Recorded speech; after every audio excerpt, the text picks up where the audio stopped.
Gente, feliz fin de semana para ustedes, quienes están viendo esto el domingo, los que lo van a ver después. Como les había comentado estos días en el canal, queríamos tener un invitado para hablar de la noticia de la semana, de esto que sucedió con Guatemala y el ministro de Defensa, Iván Velázquez. Y está conmigo para hablar de esto Enrique Naveda, periodista guatemalteco. Enrique, bienvenido al canal y gracias por sacar un rato para charlar con nosotros. Muchas gracias, Carlos. Bueno, Enrique es cofundador de Plaza Pública, uno de los principales medios digitales en línea de Guatemala, pues que está dedicado a hacer periodismo en profundidad. Fue editor en jefe y coordinador por cerca de 8 años y ahora mismo está como becario John S. Knight de la Escuela de Periodismo de la Universidad de Stanford. Enrique, me da envidia de la mala que estés en Stanford, supongo. Ya te preguntaré por eso, pero ¿cuánto tiempo llevas allá? Llevo desde finales de agosto. El programa empezó en septiembre y termina en junio. Y pues no puedo subsanar tu envidia, pero te puedo invitar a visitarnos. Sí, yo creo que no, me quedo igual con la piedrita, pero de verdad qué maravilla. Espero y estoy seguro que lo estás disfrutando mucho. Bueno, Enrique, vamos a entrar en materia de una. Yo estuve hablando de esto largo, entonces acabo de hacer muy poco, pero para darte algo de contexto local del sabor que esto despertó en Colombia, te quería mostrar un par de tweets y un titular para que tú arranques por ahí. Para la gente, simplemente queremos analizar el episodio, de pronto abrir el foco un poco más alrededor de lo que está pasando en Guatemala y si nos da el tiempo hablar algo de Centroamérica y de periodismo, que ustedes saben es un tema obligado en este canal. Bueno, esto empezó, como tú bien sabes, el lunes en la tarde.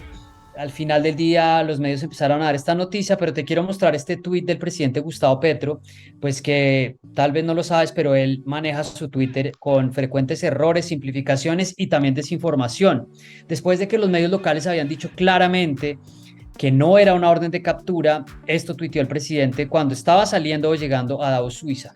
Jamás aceptaré la orden de captura de nuestro ministro Velázquez. Demostró luchar contra la corrupción y no permitiremos que la corrupción lo persiga. Nuestro embajador se llama inmediatamente a consulta, como tú sabes que también lo hizo el gobierno de Guatemala. Y acá quería mostrarte una noticia de semana que le encanta titular todo explota en semana, las cosas no pasan sino que explotan.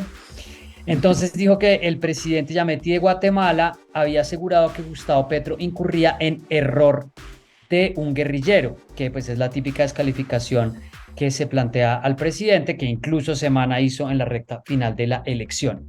Esto fue materia de ataques de la derecha y te quiero mostrar solamente uno de los tweets de el expresidente Andrés Pastrana, que yo digo que él vive como en un tiempo paralelo. Está el pasado, el presente y el Pastrana, que es como una irrelevancia, pero como un interés de estar en las conversaciones y decir cosas como esta. El ministro de Defensa, Iván Velázquez, sabe que mientras no aclare lo relativo a Odebrecht, su credibilidad en asuntos de corrupción institucional será nula por respeto a nuestras Fuerzas Armadas y Policía y a la ciudadanía que clama a Petro por transparencia, debería renunciar. Y termino con el último para ya darte la palabra, que creo que este contexto también le sirve a algunas de las personas que nos están acompañando, y fue un tuit que puso Iván Velázquez, el ministro de Defensa. Agradezco profundamente al presidente Gustavo Petro sus expresiones de solidaridad y confianza, y esto me parece interesante para que lo comentemos, conocemos al monstruo, lo hemos visto muy de cerca y desde diferentes trincheras lo hemos combatido.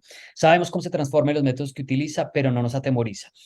Bueno, acabó muchas expresiones de solidaridad a favor del ministro, pues tú bien sabes que se pronunció Human Rights Watch, se pronunció la Oficina del Secretario General de Naciones Unidas, los editoriales de los periódicos, pues rápidamente diciendo esto no tiene ni pie ni cabeza, y pues la noticia de que un fiscal guatemalteco quería o estaba poniendo la mira en la investigación contra Iván Velázquez por supuestamente tener algún tipo de participación ilícita con Odebrecht, lo que hizo fue abrir el foco, aunque yo creo que ya mucha gente quedó con la idea inicial, abrir el foco, decía, a lo que fue el rol de Iván Velázquez en la Comisión contra la Impunidad de Guatemala. Entonces, ahí, en esta larga introducción, quería hacerte esta primera pregunta.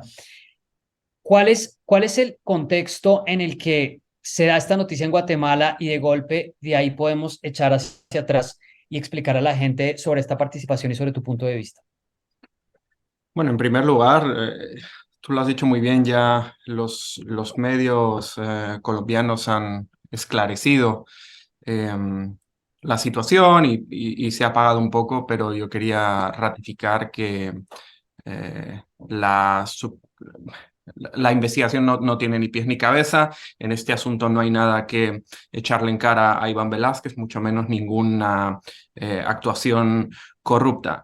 En realidad, este anuncio que hizo el fiscal especial contra la impunidad, Rafael Curruchiche, es uno de los coletazos de una serie de procesos que venimos viviendo desde hace que 7, 8 años, y que comenzaron fundamentalmente con la persecución que abrieron el Ministerio Público de Tel Maldana, que hoy está exiliada en los Estados Unidos y protegida por los Estados Unidos, y la CICIG, dirigida por Iván Velásquez, contra una serie de redes de corrupción que en aquel momento que se conocieron como la línea era corrupción en aduanas, y que terminaron con la implicación directa de buena parte del gabinete del Partido Patriota, que en aquel momento estaba Sí, a ti también. en el gobierno. Encarcelaron al presidente, encarcelaron a la presidenta, encarcelaron a ministros, etcétera, etcétera. Y de ahí y de otras búsquedas se derivaron investigaciones que comenzaron a llevar ante tribunales y a la cárcel a buena parte del Corrupción. establishment guatemalteco. Y cuando hablo del establishment, hablo de políticos que estaban en el Ejecutivo, de políticos que estaban en el Congreso, de redes mafiosas que estaban enquistadas en las municipalidades, y también de una parte de la plana mayor del empresariado tradicional y emergente de Guatemala. Eso dio lugar a una alianza de poderes que hasta entonces se habían venido fragmentando porque estaban compitiendo en buena medida por negocios o por poder, y que a partir de 2016, 2017 se pusieron de acuerdo para expulsar a la CICIG y retomar de una manera mucho más afianzada el control casi imparcelado de las instituciones del Estado. Ese proceso concluyó hace unos meses con la expulsión de la última figura pública, del último funcionario que efectivamente estaba defendiendo las instituciones democráticas y los derechos humanos, o uno de los últimos, digamos, pero uno de los últimos emblemáticos que estaba defendiendo también la lucha contra la corrupción, que era el procurador de los derechos humanos. Antes de eso ya habían logrado capturar o cooptar, mejor dicho, la Corte de Constitucionalidad, que estaba siendo clave para frenar este avance de la coalición, lo que en Guatemala se llamó el Pacto de Corruptos, pero de una coalición oficialista que estaba frenando todos los procesos en contra de estos del establishment. Iván Velásquez fue clave en hacer avanzar todas esas investigaciones. Y finalmente, después de esa recooptación que incluye el Ministerio Público y que incluye el nombramiento del fiscal Curruchiche como fiscal especial contra la impunidad, después de haber expulsado a uno de los que había movido todos los procesos y haberlo mandado al exilio, Juan Francisco Sandoval,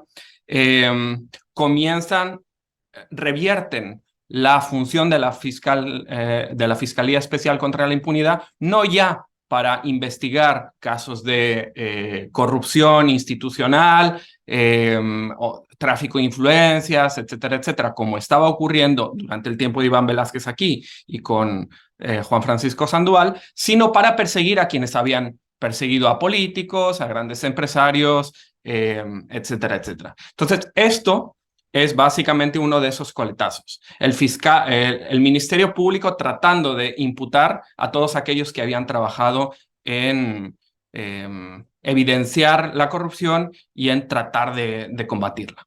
Entonces, devolvámonos un poco para complementarlo. La comisión, la CIG, la Comisión contra la Impunidad en Guatemala, duró cerca de 13 años. Se creó alrededor, si no estoy mal, de 2006, 2007, ya me corregirás tú.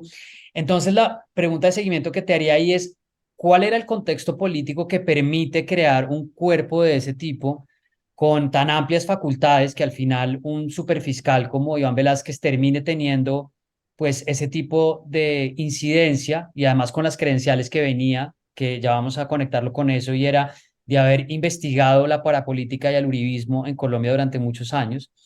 ¿Cómo se describiría ese contexto político y cómo cambia? Porque en un momento, en 2019 se acaba y entonces lo que estamos viendo es como el coletazo de eso. ¿Cómo lo ves tú? Bueno, sí, efectivamente.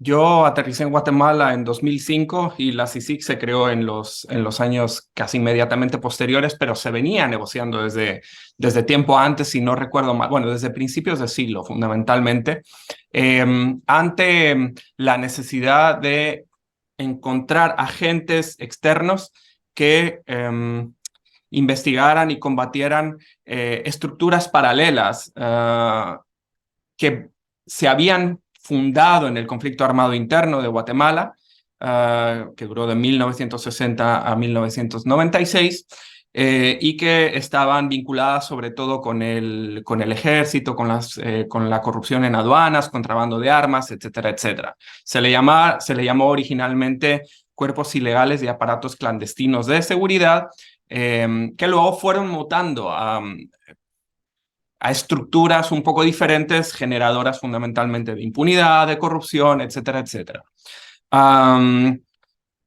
Se negoció, como digo, durante prácticamente una década, o por lo menos más de un lustro.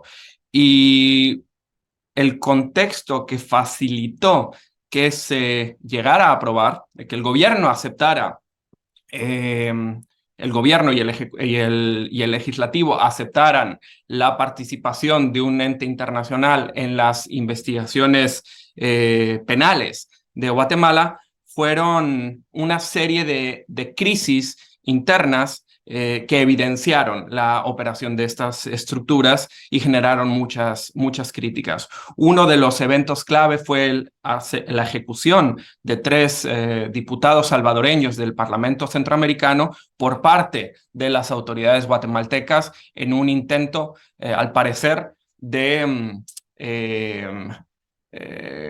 capturar la droga que traían para las propias autoridades guatemaltecas, agenciárselas y venderlas. Eso fue un escándalo internacional, pero no fue el único.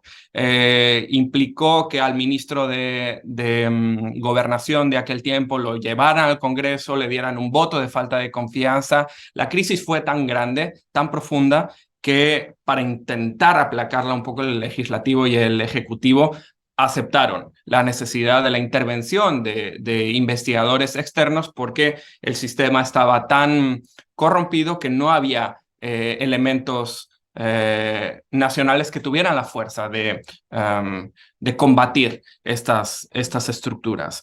El primer comisionado que llegó a Guatemala fue el español Carlos Castresana, también un fiscal muy conocido en España. Él se hizo cargo de, digamos, poner toda la infraestructura legal necesaria para echar a andar una comisión de este tipo, armar un primer equipo. Fue trascendental, aunque sus casos no fueron tan llamativos como los de Iván Velázquez. Sí hubo algunas investigaciones que llamaron mucho la atención y sobre todo salvó a un gobierno de caer tras lo que después de sus investigaciones descubrimos que fue un suicidio asistido de un abogado llamado Rodrigo Rosenberg, que trató de culpar al gobierno de lo que luego descubrimos que fue su suicidio, no su asesinato.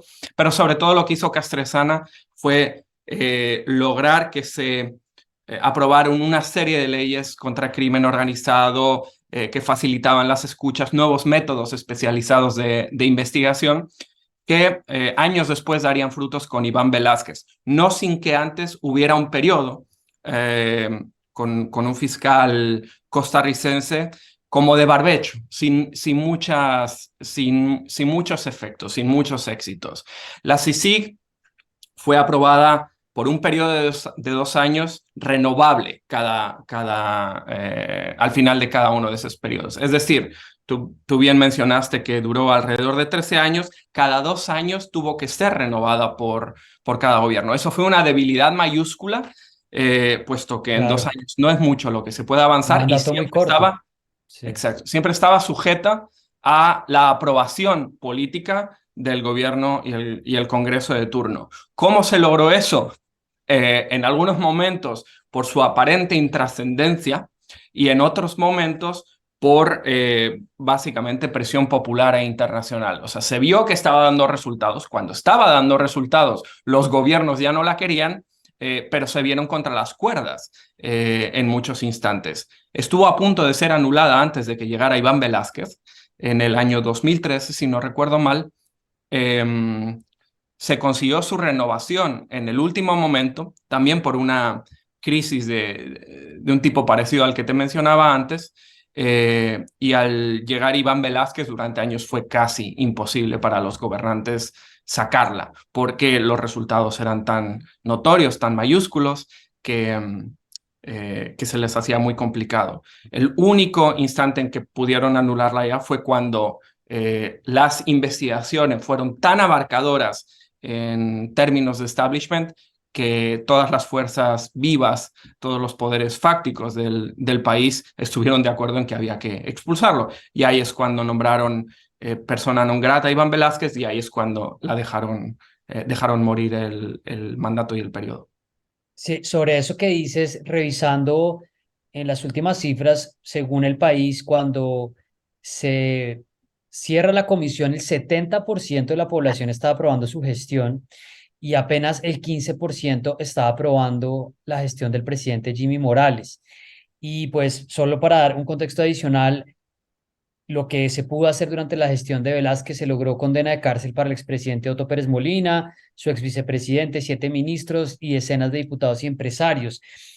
Jimmy Morales es quien finalmente se da la pela, por decirlo de alguna manera, de sacar a Velázquez del país. Pero si te entiendo bien, ya el statu quo político tenía un consenso para que eso sucediera. Ya Metí, el presidente de Guatemala en este momento, tiene una relación política, un vínculo con Jimmy Morales. No, no tiene un vínculo político con Jimmy Morales, ni directo, bueno, ni indirecto. Digamos, el partido de Jimmy Morales sigue muy mermado en el Congreso. No hay una relación de amistad entre ellos, al menos que yo sepa, pero hay que entender que el sistema, cómo funciona el sistema guatemalteco. Um, a, el partido oficial crea una suerte de coalición mayúscula con la mayoría de partidos en teoría de oposición primero para generar la posibilidad de operar en el legislativo y en el ejecutivo, pero también para capturar instituciones como la Procuraduría de los Derechos Humanos, para cooptar la Corte de Constitucionalidad y la Corte Suprema de Justicia, y eso implica que negocian y acuerdan generalmente la repartición de contratos, de leyes, etcétera, etcétera, entre todos los partidos. Entonces, son partidos aliados entre sí, no son partidos de oposición. A Jimmy Morales lo protegieron. Bueno, primero ganó la candidatura al Parlamento Centroamericano, lo cual le otorga inmunidad, pero también hay un acuerdo tácito de que no se les va a perseguir después. Digamos, hay que mantener el sistema de impunidad y de corrupción estable y por lo tanto eso implica no agredir a presidentes anteriores que tienen cierto poder cuyas estructuras legislativas todavía funcionan. Pero digamos que Bueno, no hay amistad ni nada por el estilo. De hecho, cuando sí. Yamatei asumió la presidencia, lo primero que hace es intentar desmarcarse de Jimmy Morales y señalar su corrupción y decir que habían comprado panes que debían, las cifras no las recuerdo, pero era algo así como que debían de costar un quetzal y los habían comprado a 3 o 4 o cosa por el estilo, intentando eso, de marcar sus diferencias con el presidente anterior, que estaba muy, muy deslegitimado. Hoy por hoy, Yamatei está muy deslegitimado. En cuestión de menos de medio año, su aprobación popular cayó a menos del 30%. Y ya llevamos casi 3 años de mandato, pero esto es, en 6 meses, menos del 30% de la población aprobaba su gobierno, ¿no? ¿Qué es lo que resulta rentable en este momento para el presidente o para el gobierno en general o para la administración de justicia de ir por Iván Velázquez? O sea, supongo que hay un elemento de cobrarse una cuenta, de dar una lección, de también poder ya definitivamente frenar estas iniciativas que intentaban traer algo de justicia. Pero en Colombia ha habido mucha especulación informada y yo también me sumo a esa idea de que la derecha y el uribismo tiene algo que ver en esto, porque evidentemente apenas sale la noticia la traen, la ponen en todas las cuentas de Twitter de ellos, empiezan a hablar en medios, los periodistas también críticos como con ese género periodístico de la pregunta que finalmente no explica, ¿debería renunciar? Pues deberían ustedes explicar si es algo para renunciar. Durante la participación de Iván Velázquez en la comisión en Guatemala, pues el uribismo lo atacaba muchísimo. Y pues también hay otro antecedente que quizá conozcas, y es que durante la campaña presidencial en Estados Unidos, el Centro Democrático se metió en las elecciones en la Florida. Entonces, es un hecho de que les resultaba rentable este ataque, pero muchos dicen, no sé si sea tan coincidente. Entonces, quería preguntarte si ves que eso tenía finalmente algún tipo de utilidad para Guatemala, o quizá, pues no te va a pedir que te comprometas con un tema de la política local, pero digo que podría haber también un hilo ahí suelto, o si hay algo de eso que se haya comentado también en tu país.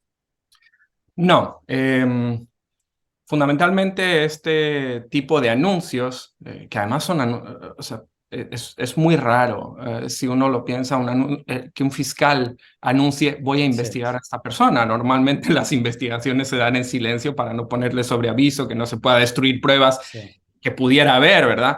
Es un anuncio que, como la mayoría de lo que hace el Ministerio Público y la Fiscalía Especial contra la Impunidad, tiene fines propagandísticos y comunicativos.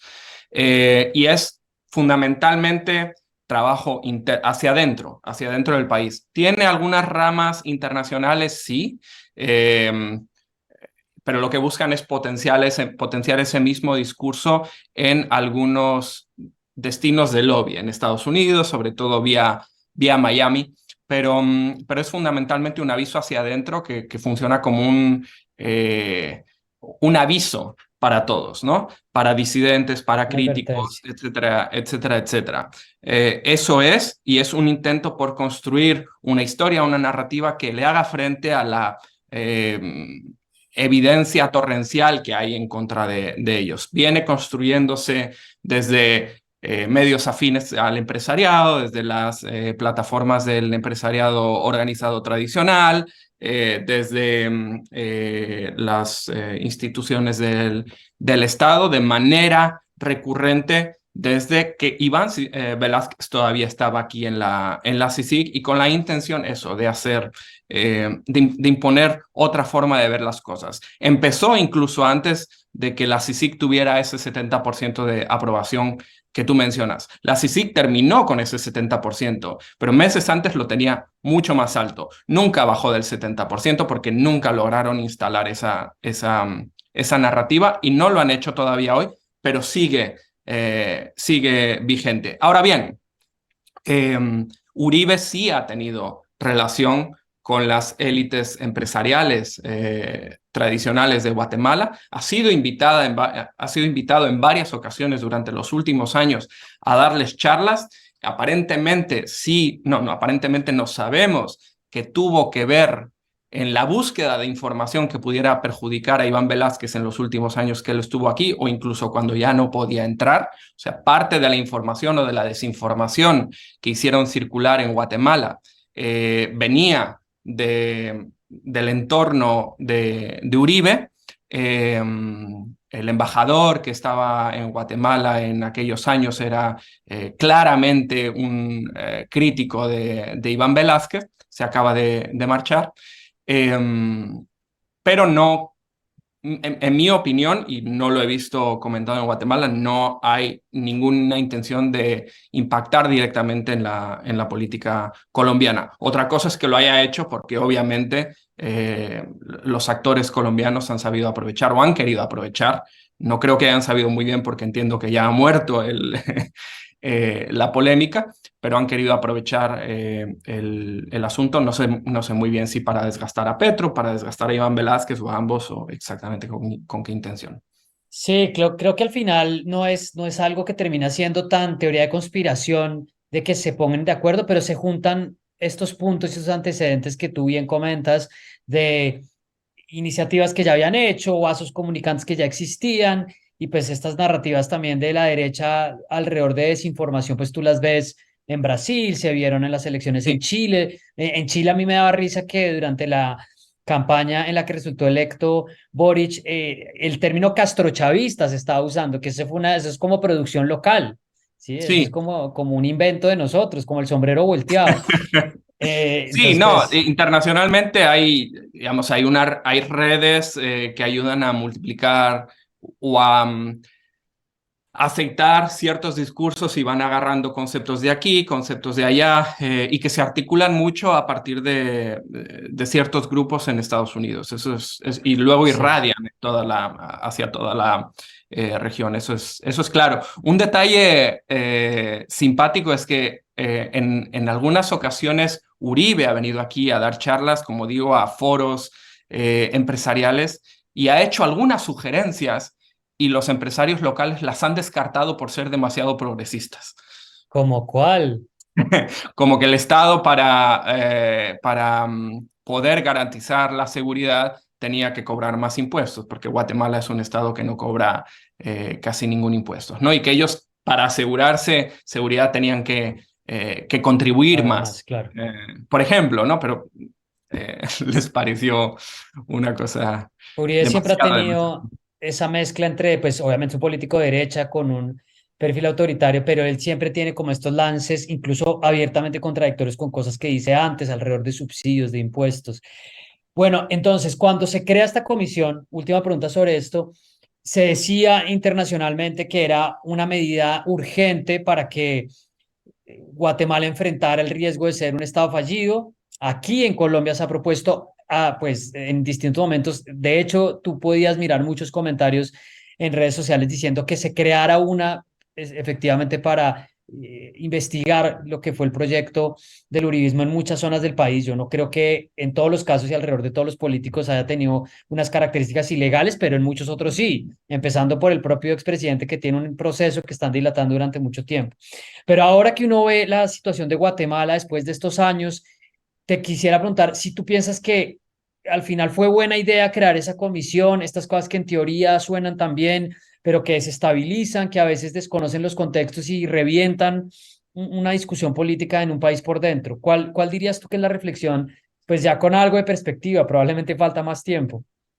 Sí, eso es algo que está en debate todavía. La CICIG en realidad murió de éxito, no murió por fracaso. Y eso era una posibilidad que siempre estuvo ahí. Si sacudes el sistema, pero el sistema sigue siendo demasiado fuerte, es posible que te expulsen y luego haya una reacción que te lleve más lejos en la otra dirección. Eso está pasando y es un hecho. ¿Es atribuible directamente a la CICIG? No lo sé. El diseño de la CICIG tenía un problema, que es que al mismo tiempo se pretendía que fuera eh, fiscal, perseguidor y reformador, por lo menos del sistema de justicia. Y es Claro, muy difícil cumplir esas dos muy funciones, ambicioso. porque no puedes ser al mismo tiempo la persona que está o la institución que está um, golpeando a los políticos y quien tiene que negociar con ellos una transformación que seguramente les va a golpear más, ¿no? Claro, muy Y difícil. ponía a la cabeza de la CICIG en un dilema que era, ¿soy fiscal o soy negociador? Si soy fiscal no puedo ser negociador, porque negociar puede implicar socavar los principios éticos que yo tengo al investigar, ¿no? Eso posiblemente fue un problema de diseño de la CICIG, Pero el mayor problema no fue de la CICIG, fue de falta de liderazgo, de preparación, de proyecto de la sociedad guatemalteca. Porque una vez que el Ministerio Público y la CICIG dinamitaron las bases del sistema corrupto, ahí tendría que haber Claro. entrado el liderazgo político nacional para construir otra posibilidad. Faltó fuerza, faltó imaginación política, faltó organización, faltaron muchísimas cosas que si hubieran existido, probablemente no nos tendrían en la situación que tenemos hoy.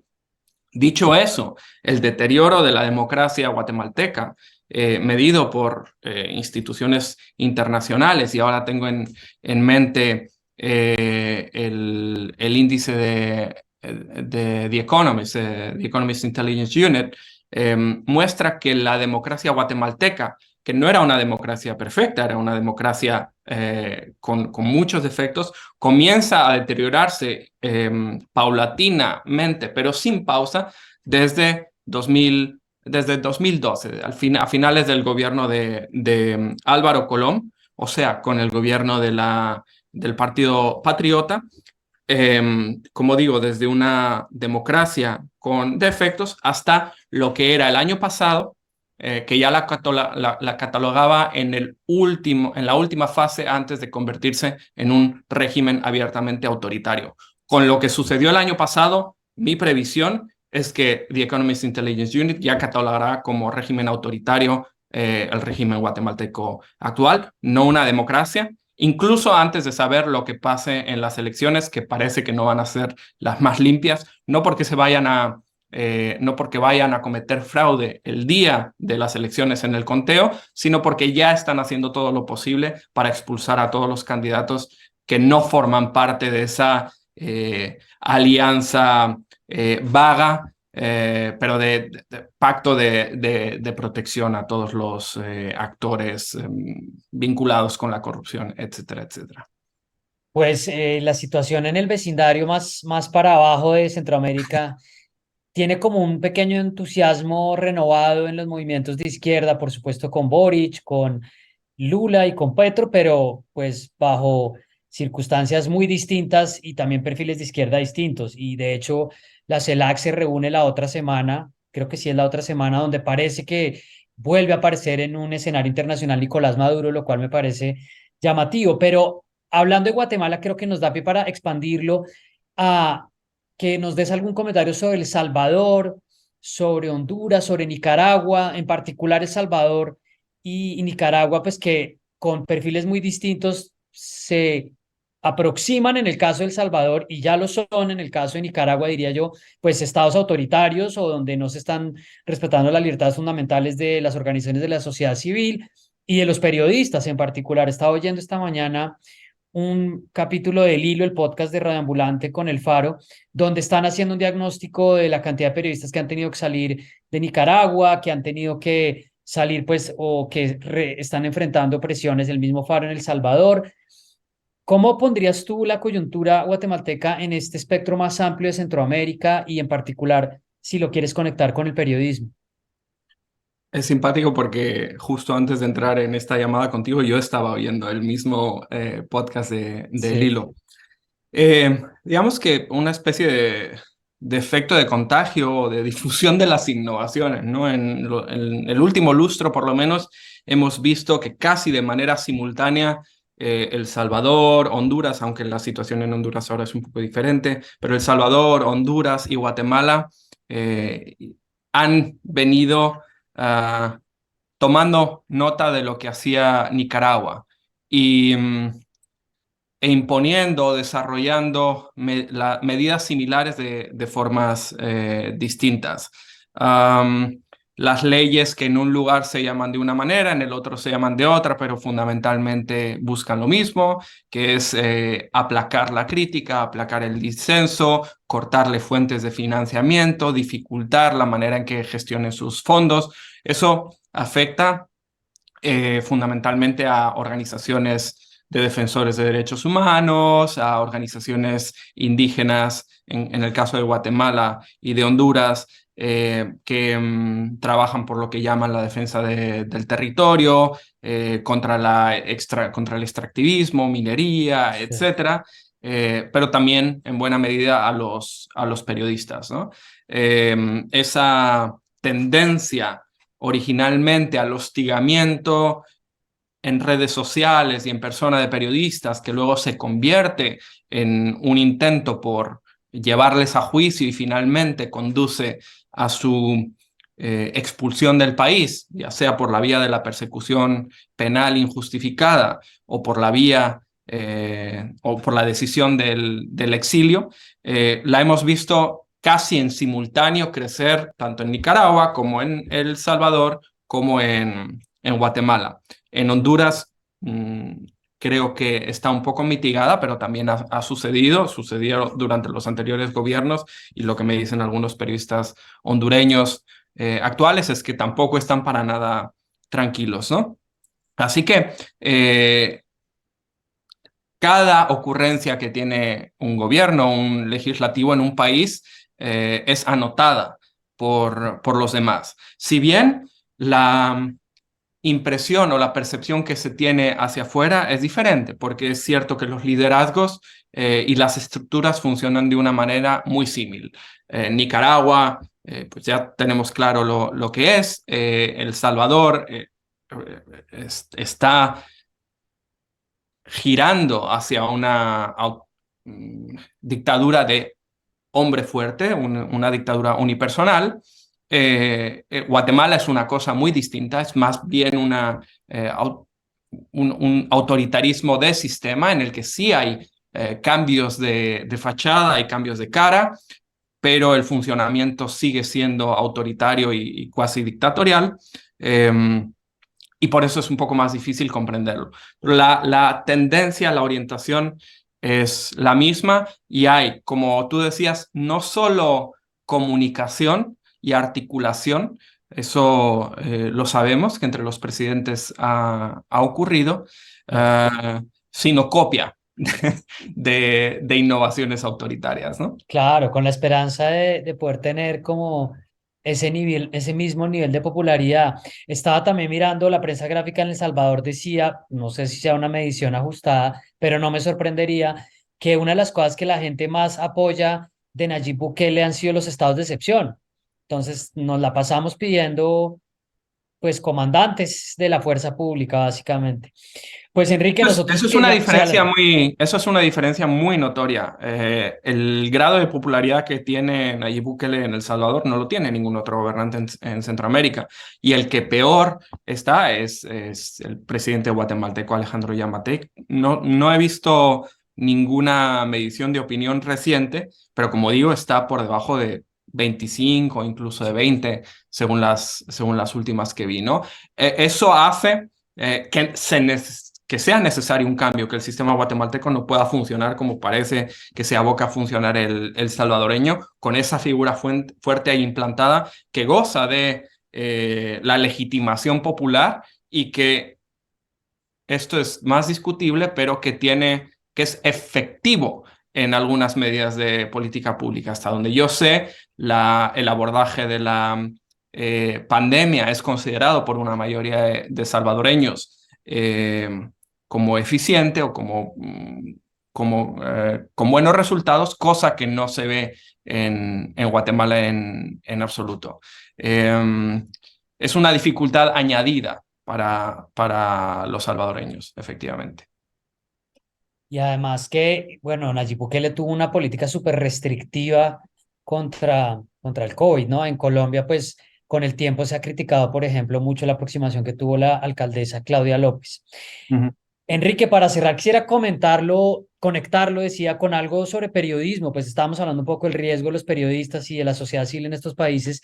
En nuestro canal lo ve mucha gente, o pues la gente que en particular le gustan estos temas que están alrededor de periodismo, tecnología, redes sociales, y siempre le pregunto a invitados como tú, y pues que estás dedicándole este año en Stanford a mirar estos temas, si hay un tema que estés viendo en particular que nos quieras comentar, un libro que nos quieras recomendar, de pronto un paper que has estado leyendo que te tiene así como con la cabeza llena de ideas, dejarles algo a la gente pues de ese periodo que estás pasando allá tan interesante como becario de la Escuela de Periodismo.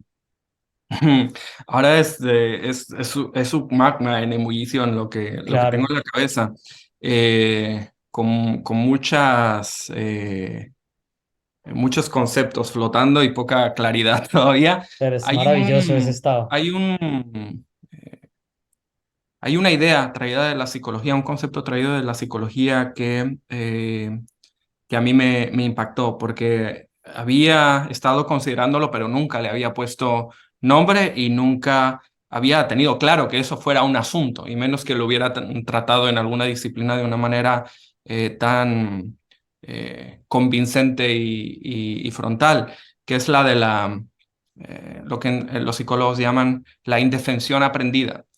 Eh, y le he estado dando algunas vueltas sobre cómo los medios de comunicación y los periodistas contribuimos a que la ciudadanía aprenda a sentirse indefensa, con ciertos enfoques a menudo catastrofistas,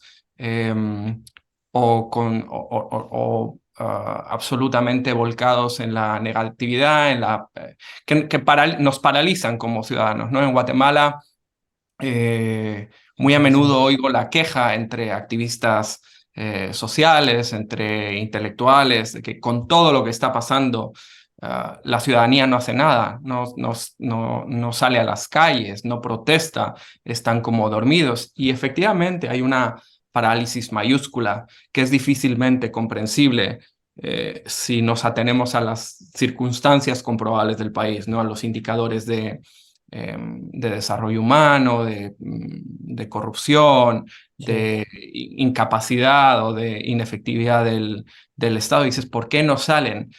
Claramente hemos estado manejando discursos más o menos aceptables, pero que pueden ser girados, de que nada de lo que se hace sirve para nada, de que nada conduce a nada, de un derrotismo no necesariamente justificado, que conduce a, a ese sentimiento de indefensión que nos paraliza como ciudadanos, ¿no? Que nos hace, en lugar de querernos acercarnos a los asuntos públicos y transformarlos, porque hay maneras de mejorarlos, ya sea gradualmente o de manera revolucionaria, lo que nos hace es mantenernos al margen. Bueno, pues si no se puede hacer nada, si todo es un fracaso, si ningún cambio es un cambio real, mejor me retiro a mi parcelita, Sí. me concentro en mis asuntos, no miro más allá de mi individualidad y la de mi familia y trato de sobrevivir como pueda, ¿no? Porque ¿para qué voy a intentar nada si nada es posible, ¿no?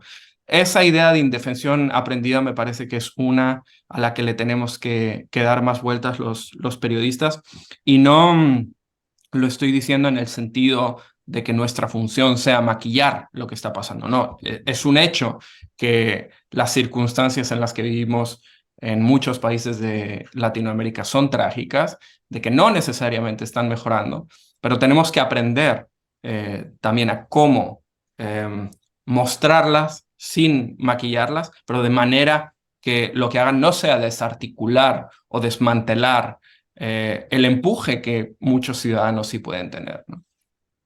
Es muy interesante el concepto, indefensión aprendida. Acá le diría en Colombia el ministro de Salud, Alejandro Gaviria, que ha escrito distintos libros sobre esto, la fracasomanía, pues no, no sobre esto, pero que explora un poco estos temas de la frustración casi que programada por decir que las cosas no funcionan. La semana pasada estaba hablando con Martín Becerra, un profesor de comunicación de Argentina que tal vez has conocido en algún momento, y de un libro que he estado mirando que es Post-Journalism de Andrew Mir, que tal vez has visto ya, y él planteaba que también desde las redes sociales no hay una respuesta para dónde se pone el foco y la atención, porque lo que en últimas terminan haciendo las redes sociales es estimulando la alienación y el cinismo, que en últimas lo que le sirve es a las estructuras que ya están. Cuando uno ya se va por la memificación de todo lo que enfrenta, pues lo único que está haciendo es diciendo no me voy a comprometer de otra manera, lo que en últimas le sirve a lo que ya está. Entonces, al final, la situación es como esto que tú llamas esta indefensión que la gente está asumiendo por lo que los medios están haciendo, pero tú vas a las redes y tampoco encuentras como una construcción de un sentido más activo, no sé, ¿cómo le diría uno a eso? Efectivamente, creo que cinismo es una buena palabra, y en ocasiones ante esta ante la desesperación de lo que está ocurriendo, yo me he sentido y me reconozco haber sido cínico, porque es un mecanismo de casi que de autoayuda, por lo menos Sí, de defensa, defensivo. No conozco el adaptación. libro.